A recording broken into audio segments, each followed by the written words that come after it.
কম্বলের ভিতর থেকে বাহিরে বসে কাঁদতেছিলেন। আম্মা জান আয়েশা জিজ্ঞাসা করছে খাদিজাতুল কুবরা, দাসসারতুকা আনতাল খারিজ, আপনাকে তো কম্বলে রেখা গেলাম, আপনি বাইরে কেন? আপনি তো ঘুমন্ত ছিলেন, বয়া বয়া কাঁদেন কেন? তো বলছে ওই ফেরেশতা আসছে খাদিজা। আর আয়েশা বলছে কম্বল থেকে বাহির করে দিছে যে এই জ্বর কম্বলে থাকতে কমবে না, এই জ্বর তো কমবে কুন ফাআনদির, কিন্তু আমি কাকে দাওয়াত দিব? মান কাকে দাওয়াত দিব? মান আদউ ওয়া মান ইউজিব, আমি কাকে দাওয়াত দিব? আমার কথা কে মানবে? মক্কা তো পুরাটাই উল্টা। আমার মন বলে আমার মন বলে আম্মা জান স্বামী স্ত্রীর ব্যাপার মনে হয় উঠার থেকে উঠাইছেন, বুকে লাগাইছেন, আর চোখের পানি ছেড়া বলছেন আনতা আউয়ালা দাই আনা আউয়ালা মুজিবা, আপনি আমাকে দাওয়াত দেন, কেউ মানে আর না মানে আমি তো মানবো। যার প্রথম দিন চোখে পানি উম্মতের সিরাতে মুস্তাকিমের জন্য, কেননা সিরাতে মুস্তাকিম জান্নাতের টিকেট, জান্নাতে যাওয়ার টিকেট সিরাতে মুস্তাকিম, যেখানে সব রাখা আছে। জান্নাত খোলার সময় তো হবে না, সিলেটি কথাই সত্য, পূর্বাদ দায়িত্ব আইলেন ভগবানকে পা দেয়। আমিও সবাই শেষে আসলাম, এই জন্য তো সময় হবে না। ওই জান্নাতের টিকেট হলো সিরাতে মুস্তাকিম, যেখানে সব আশা পুরা হবে, যা চাবে তা নেই। 14 তারিখও জান্নাতে আসবে, বছরে একবার আসবে না, ডেলি আসবে। আমাদের এখানে তো একবার আসে, 364 দিন জুতা দেখায়, একদিন খালি ফুল দেখায় না। সত্য তো? হ্যাঁ, তাও 2 নম্বর, ঠিক না? ফুলও খুব কম দেখায়, জুতাই বেশি দেখায়, ঠিক না? কি বলো যুবক, রাগ হয়ে গেল? হ্যাঁ, মেশিন আসে না, চিন্তা করো না, এখানে কতটুকু তোমারে রাখছে, এটা মেশিন আসে। হইতে পারে মেসেজ তোমারে ঠিকই দিছে, কিন্তু জবা করার লেগে এখন দেখা যায় মাঝে মাঝে মেসেজ দিয়েই জবা করে। এই পর্যন্ত কয়েক ডজন জবা হয়ে গেছে মেসেজ পায়া পায়া, ঠিক না? জান্নাতে এরকম হবে না, এইখানে ডিজিটাল মেশিন থাকবে, তুমি দেখবে কতটুকু ভালোবাসে। হ্যাঁ, মেসেজ দিবি আসতে পারে, যা চাবে তারা আছে। মা কাস্তা আমাদের নবীজি দেখায় সব, আল্লাহ কাপড় পরাবে, খুশবু লাগাবে, গিফট দিবে। পুরুষ প্রতি শুক্রবারে আল্লাহ গিফট দিবে। আমি তো বলি সারা দুনিয়ার ট্রাক জমা করলে একজনেরটা নিতে পারবে না, ফেরেশতা নিয়ে যাবে গিফট। প্রতি শুক্রবারে চেহারা চেঞ্জ হবে, পুরুষ পুরুষের জায়গায় মহিলা মহিলার জায়গায়। 2,500 মানুষ যদি বলে চিনমু কেমনে, আমারটাও চেঞ্জ, আমিও চেঞ্জ, বাইরে কাঠটাকে হাতে ধরে লেয়া যাবে। এই জন্যই তো দুনিয়ার শেয়ার হিটার ব্লুটুথ, ও চেঞ্জ হবে, ছবি আমার কাছে চলে আসবে, আমি চেঞ্জ হবো, ছবি ওর কাছে চলে যাবে। বলে মোবাইল কোন কোম্পানির? ওটা কুদরতের কোম্পানির মোবাইল থাকবে ওইখানে, চিন্তা করতে হবে না, কুদরতের কোম্পানির মোবাইল থাকবে। আল্লাহ কুদরত দিয়ে মোবাইল বানায় দেবে, চিন্তা করো না, ওই মোবাইল হাতে থাকবে। নেয়ামত, গান, দুনিয়ার সিঙ্গার আর ফিঙ্গার। আমার চেয়ে বেশি সিঙ্গার তোমরা চেনো না দুনিয়া। এটি কোন সিঙ্গার না, সারা দুনিয়ার সিঙ্গার যদি এক করা হয়, দুনিয়া যেদিন থেকে জন্ম নিছে আর যেদিন শেষ হবে, ও যুবক তোমাকে যে আওয়াজ দিবে, ওই আওয়াজের বিন্দুর মোকাবেলা করতে পারে। তোমাকে আমাকে জান্নাতে ঢুকাবে আল্লাহ দাউদ আলাইহিস সালামের মতো গলার আওয়াজ। আল্লাহ সাউতি দাউদ, দাউদ চিনো? দাউদ আলাইহিস সালাম যখন জবুর পড়তেন, পাহাড় পর্যন্ত ডান্স করতেন, ডান্স। আল্লাহু আকবার। তুমি তো ডান্স করো না, সিঙ্গারদের হুড়া হুড়া, তুমি কি ডান্স করো? কি করো? ডান্স? তোমরা না ডান্স করো? আচ্ছা, মনের থেকে কত ডান্স করো না আসলে ওর তালে তালে ফাজলামি করো? ডান্স কাকে বলে জানো? ডান্স, হায় হায়, ডান্সও তো তোমরা চিনো না, রক্সও চিনো না। ডান্স জান্নাতে হবে, ও যখন নাচবে তো অপাভাব ইচ্ছায় আর অনিচ্ছায় সব ওর তালে তালে নাচবে, এটার নাম হলো জান্নাত পর্যন্ত নাচবে। দাউদ আলাইহিস সালামের গলার আওয়াজ জান্নাতে ডাঁচও হবে, কানও হবে। মাঝে মাঝে আল্লাহ বলবে, গান শুনবে, তো বলবে স্টেজ লাগাও, সিঙ্গারদেরকে আল্লাহ ডাকবে, জান্নাতে বানায় রাখছে ফেরেশতা সিঙ্গার, শোনাবে, আল্লাহ জিজ্ঞেস করবে কিরম শুনলা, খানাল মৌতিলা মতুন, আল্লাহ আওয়াজ, মৌত থাকলে তো মৌতই হয়ে যেত, এরকম আওয়াজ। আল্লাহ হাসবে আর বলবে এর চেয়ে সুন্দর, তো ডাকবে তালিয়া দাউদ, দাউদ আলাইহিস সালাম আসবে। তারপরে বলবে এর চেয়ে সুন্দর, তো ডাকবে তালিয়া হাবিবি তালিয়া মুহাম্মদ, আমাদের নবীজি আসবে। তারপরে বলবে এর চেয়ে সুন্দর, তো আল্লাহ আওয়াজ দিবে রেজওয়ান ইরফাইল রিজাল, বড় পর্দা, আমি আসতেছি। আল্লাহ সিরাত মুস্তাকিম, ওই জান্নাতের টিকেট। হায় হায়, ছোট বাড়ি তো তোমাকে দিবে না, সবচেয়ে ছোট প্লট যাকে দিবে 2,40,000 মাইল। কত?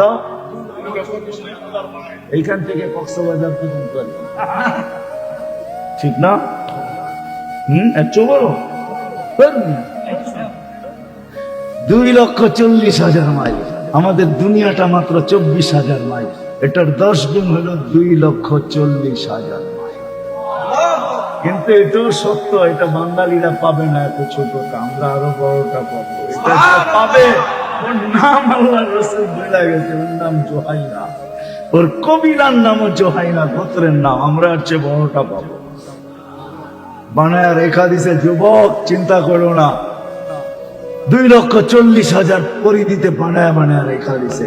আল্লাহ রসুল বলছে হাঁটু পর্যন্ত মুস্ক দ্বারা, কমর পর্যন্ত আম্বার দ্বারা, কাত পর্যন্ত জাফরান দ্বারা, উপরটা তৈরি করছেন হোয়াইট কাফুর দ্বারা। 120 ফিট লম্বা, চুলটিও 120 ফিট লম্বা। লেহেঙ্গা পড়াবে 3 কিলোমিটার ঘের হবে, যেখানে তাকাবে তোমার ছবি দেখা যাবে। শরীর থেকে 4 প্রকারের সুঘ্রাণে তোমাকে 24 ঘন্টা মোহিত করতে থাকবে। থুতুগুলা এরকম এরকম ক্রিয়া, লাউ বাজাগা সাবাতি আবহুর লাসারা আদবা, 7 সমুদ্রে থুতু দিলে পানির গুলা মধুর মতো মিঠা হবে। 4 সুঘ্রাণে পুরা সৌর জগৎটাকে মোহিত করে ফেলবে। এইবার বাবা, ওই ঠোঁটে ঠোঁট লাগলে কেমন মজা হবে। আমার তো বিশ্বাস তোমরা পাইলে মনে হয় 2-4 বছরের জন্য ছাড়বা না। কেন হাদিসেই আছে, সবার শেষে যে জান্নাতে যাবে ও জান্নাতের স্ত্রী দেখা 40 বছর খালি তাকায় থাকে, রূপ দেখা। 40 বছর পরে বিবি ওর গাড়ে চিমটি কাটবে আর কেবো খালি চেহারাই দেখবি, ভিতরে কি আছে দেখবি না, বাকি কি বানায় রাখছে দেখবি না। চল কামরার ভিতরে করে দেখাবো। 40 বছর পরে হুশে আসবে, যখন চিমটি কাটবে তাহলে তাকাই থাকবে আখেরা। আর আমার তো বিশ্বাস তোমরা ঠোঁটে ঠোঁট মনে হয় 2-4 বছরে ছাড়বা না, ঠিক না? কেমন মজা হবে। ডেলি মেসেজ দিবে, 70 বার ডেলি কাপড় চেঞ্জ হবে। এই দুনিয়া সুতার কাপড় না, আলোর সুতার লাগে। জান্নাতে ওয়াশিং মেশিন নেই, ডুবি নাই, 1 টাইম ইউজ, যেটা আজকে পড়ছে আর জীবনে গায়ে রাখবে। দর্জি নাই যে কাপড় বানায় দিবে, আল্লাহ কুদরত দিয়ে বানায় বানায়। ডেলি শুক্রবারে আল্লাহ দাওয়াত খাওয়াবে, কেমন হবে। হায় হায়, সময় আল্লাহর এখানে শুক্রবারে গ্যাদারিং হবে, দাওয়াত খাওয়ান। আল্লাহ সবার সাথে আলাদা আলাদা কথা। 6 দিন দুধভাবে পান করবে নিজের হাতে বা খাদেমের হাতে, 7ম দিন আল্লাহ কুদরতি হাত দিয়া পান করায়। শুধু শুধু সাহাবা পাগল হয় না। আমাদের দেশের মানুষগুলা, দুনিয়ার শিক্ষিত মানুষগুলা বলে সাহাবা পাগল ছিল, অশিক্ষিত ছিল, এটা ছিল সেটা ছিল। না না না, আমরা সাধারণ শিক্ষায় শিক্ষিত, সাহাবা অসাধারণ শিক্ষায় শিক্ষিত ছিল। ওনারা দেখা গেছেন আমরা ইচ্ছা করলে ম্যাগ অনুগত্য করতে পারি না। আমরা আমাদের ইশারায় ম্যাগ অনুগত্য হয়, আমাদের ইশারায় ম্যাগ বাধ্য, আমাদের ইশারায় টোকায় ভূমিকম্প বাধ্য, আমাদের ইশারায় অগ্নিগিরি পিছিয়ে যাইতে পারে। সত্য তো?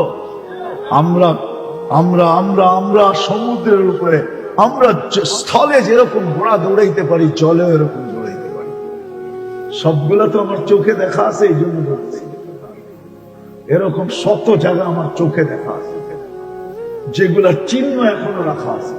সাহাবায়ে কেরাম করে দেখাইছে, অসাধারণ শিক্ষায় শিক্ষিত ছিল। দুনিয়া উন্নত, যারা ইথারকে অনুভূত করছে। ইথার চিনেন? আমাদের এই মোবাইল সোবাইল এগুলা ইথারের মাধ্যমে কথা দূরে যায়। ইথার অনুভব করে, ইথারের ব্যবহারের মাধ্যমে আমরা নিতেছি। সাহাবা টেকনোলজি ছাড়া ইথারকে অনুভব 3000 কিলোমিটার দূরে কথাকে পৌঁছাইছেন। তার বিহীন, প্রযুক্তি বিহীন সাহাবায়ে কেরাম ভিডিও কল করে দেখাইছেন। নাইলে সারিয়া কি করে বললো আমিরুল মুমিনিন আল্লাহ রসুলের মেম্বরে দাঁড়ায় আমাকে পাহাড় দেখাইছে। আল্লাহু আকবার, 3000 কিলোমিটার। সত্য ওনারা আসেন, ওনারা করেন না, আসেন। সবচেয়ে বড় দরকার আমাদের সিরাতে মুস্তাকিম, আর ওটা মুহাম্মদুর রাসূলুল্লাহ সাল্লাল্লাহু আলাইহি ওয়াসাল্লামের আদর্শ। শিখবেন কি? সিরাতে মুস্তাকিমই জান্নাতের টিকিট। এটা দিয়ে টিকিট পাওয়া যাবে, এটা দিয়ে সিরাত পাওয়া। কি শিখতে রাজি? ইনশাআল্লাহ। পাক্কা ওয়াদা? হ্যাঁ, সত্য? হ্যাঁ, নামান নামান। কিন্তু কোত্থেকে শিখবেন? নবীও তো নাই, উনিও তো চলে গেছে 1334। উনি চলে গেছেন 1434 বছর হয়ে গেছে, চলে গেছেন দুনিয়া থেকে। 1444 হিজরি চলতেছে, 10 হিজরিতে দুনিয়া থেকে চলে গেছেন। 1434 বছর হয়ে গেছে দুনিয়া থেকে চলে গেছে। কার থেকে শিখবেন? হ্যাঁ হ্যাঁ, শয়তান যখন আল্লাহকে বলতেছিল সব গুমরা করে দেব, কিন্তু একটা শর্ত, বিতাড়িত করলেন আমাকে মানুষের কারণে, আমাদের কারণেই বেচারা বিতাড়িত হয়েছে, নাহলে বিতাড়িত হওয়ার সুযোগ ছিল না। আর বিতাড়িত হয়েছে কতদিন পরে জানেন? 1,85,000 বৎসর ইবাদত করার পরে। 7টা বড় বড় উপাধি ছিল তার 7 আকাশে। প্রথম আকাশে আবেদ, সাহেব, আরেফ, তাকি, ওলি, খাজেন, আজাজি। শেখ সাদি রহমতুল্লাহ সপ্তম আকাশের উপাধি নিয়ে কবিতা লেখছে, তাকাব্বর আজাজিল রাখারে কর। 7টা উপাধি বিসর্জন। তো শয়তান আল্লাহর কাছে অনুরোধ করছে, আমাকে কিয়ামতের সকাল পর্যন্ত সুযোগ দেওয়া হোক। আল্লাহ বলে কেন? ও সব গুমরা করে ছেড়ে দিল। তো ফেরেশতারা বলছে আল্লাহ দিয়েন না। তো আল্লাহ বলে যা তোকে দিলাম। ফেরেশতাদের চিৎকার বাহির হয়ে গেছে। আল্লাহ করলেন কি? সব গুমরা করে দিবে। তো আল্লাহ বলে মা ইস্তেগফার নাজিল করলাম। তখন আল্লাহ ইস্তেগফার নাজিল করছেন আর চিৎকার দিয়া বলছেন মা সালা ইস্তাগফির আগফির, যখনই মাপ চাবে আমি মাফ করে দেব। দেখি আমি জিতি না ওই জিতে, আল্লাহ জিতবে। এই জন্য মনের থেকে যদি মাপ চাইতে পারে তাহলে পিছনেরটা মাফ। আত্তাইবু মিনাজ যামবি কামান লা বালা। দ্বিতীয়, প্রতিদিন ঘুমানোর সময় হাত দুটা উঠায়া এই কথাটা বইলা ঘুমাবেন, আর ঘুমাইতে চললাম, সকালে যদি উঠাও তো উঠবো, নাহলে চিরনিদ্রা হয়ে যাবে। আমি কিন্তু তওবা করে ঘুমাইতেছি, এতটুকু বলে ঘুমায় যাবে। পারবেন? হ্যাঁ, কে কে ওয়াদা করতে পারেন যে আমি আজকের থেকে অভ্যাস করব? পাক্কা? আর তৃতীয় ওয়াদা, আজকের থেকে নামাজ কোনো অবস্থায় ছাড়ব না। পাক্কা? আল্লাহ আমাদের সবাইকে আমল করার তৌফিক দান করেন। আধ্যাত্মিক ডিফেন্স হলো 30,000-এর উপরে জোখান। 4টার সময় উঠে, এই যে পাগড়ি নিল, এরা 4টার সময় উঠা পড়া পড়া পড়া পড়া হাফেজ। 30,000 ছেলে। এই জন্য দেখবেন বাংলাদেশে অধিকাংশ ভূমিকম্প ভোর রাত্রে আসে। এই পর্যন্ত যতগুলো আসছে আপনি তালাশ করে দেখেন, 2, 4, 5টা ছাড়া সব ভোর রাত্রে বড় বড়। কিন্তু কোনো বিপর্যয় হয় নাই কেন জানেন? দেওয়ালে যেরকম বল লাগলে ফিরত চলে যায়, ওই সময় ওই প্রোটেকশন থাকার কারণে, প্রতিরোধ ব্যবস্থা থাকার কারণে 30,000 হেমজোখানার ছেলেরা যখন রাত্রে ওটা কালাম পড়ে, আল্লাহর কোরআন পড়ে, তো বাংলাদেশের জমিন এক আধ্যাত্মিক চাদর দিয়ে আল্লাহ ঢাইকা দেয়। ওই সময় ভূমিকম্প যত গতি নিয়ে আসুক না কেন, আমাদের সীমান্তের সাথে বাড়ি খায় আর ডাইনে বামে চলে যায়। এখানে কিচ্ছু হয় না, হয়ও না আর হবেও না। আপনি জিজ্ঞাসা দেখেন, করোনার সময় নেটে সার্চ দেন, আমাদের ভিতরে বাহিরে এমন কোন লোক নাই যে এটা না বলছে বাংলাদেশের মতো বিপর্যয় কোথাও হবে না। আপনারা কি মাস্ক পরছেন নাকি? বেশিরভাগই তো পড়েন না, ঠিক না? পড়ছেন? আপনারা যুক্তি ছিল, কেন টেলিভিশনে এত বড় বড় দেখছেন কাটা কাটা, আপনাদের কাছে যুক্তি ছিল মাস্ক কেন পড়ো না, এত বড়টা কি নাকের এই ছোট ছিদ্র দিয়া যাইব নাকি? আমি তো মাঝে মাঝে গাড়িতে বসে ভাবি, জবাব নিজের মন, আমার মনেই জবাব দেয় যে এরা পড়ে আছে কেন, এটা পড়ে আছে কাঁধে দায়িত্ব, এই জন্য পড়ে আছে।